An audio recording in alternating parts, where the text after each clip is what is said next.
ராமேஸ்வரம் தனுஷ்கோடியில் கடல் அலைகள் சீற்றத்துடன் காணப்படும் நிலையில் சுற்றுலா பயணிகளும் பக்தர்களும் ஆபத்தை உணராமல் கடலில் குளித்து வருகின்றனர். இதுகுறித்தான கூடுதல் தகவல்களை செய்தியாளர் மதன் வழங்க கேட்கலாம். வணக்கம் மதன், தற்பொழுது ஆபத்தை உணராமல் பொதுமக்கள் அங்கு கூடியிருக்கிறார்கள். அவர்களை தடுக்க போலீசார் என்ன மாதிரியான நடவடிக்கைகளை மேற்கொள்ள இருக்கிறார்கள்? விவரங்களை பகிர்ந்துக்கோங்க.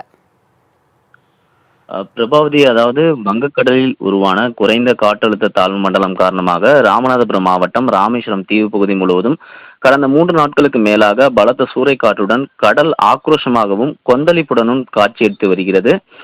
குறிப்பாக ராமேஸ்வரத்தில் வெளி மாவட்டம் வெளி மாநிலங்களிலிருந்து சுற்றுலா பயணிகள் மற்றும் ஐயப்ப பக்தர்களின் வருகை தற்போது அதிகரித்து காணப்படும் சூழ்நிலையில் தனுஷ்கோடி, முகுந்தராயர் சத்திரம், அரிச்சல் முனை உள்ளிட்ட கடற்கரை பகுதிகளில் வழக்கத்தை விட காற்றின் வேகம் அதிகரித்து கடல் அலைகள் 10 அடிக்கு மேல் எழுந்து கடல் சீற்றத்துடன் காட்சியளித்து வருகிறது. இந்நிலையில் ராமேஸ்வரம் வந்திருந்த சுற்றுலா பயணிகள் ராமேஸ்வரம் ராமநாத சுவாமி கோவிலில் தரிசனத்தை முடித்துவிட்டு தனுஷ்கோடி சென்று வருகின்றனர். இந்நிலையில் சுமார் 1 கிலோமீட்டர் தூரத்திற்கு பார்க்கும் இடமெல்லாம் ஐயப்ப பக்தர்கள் மற்றும் சுற்றுலா பயணிகளின் கூட்டமாகவே காட்சியளித்து வருகிறது. குறிப்பாக ஆபத்தை உணராமல் கடல் அலையில் விளையாடி செல்ஃபி மற்றும் புகைப்படங்களை சுற்றுலா பயணிகள் எடுத்து வருகின்றனர்.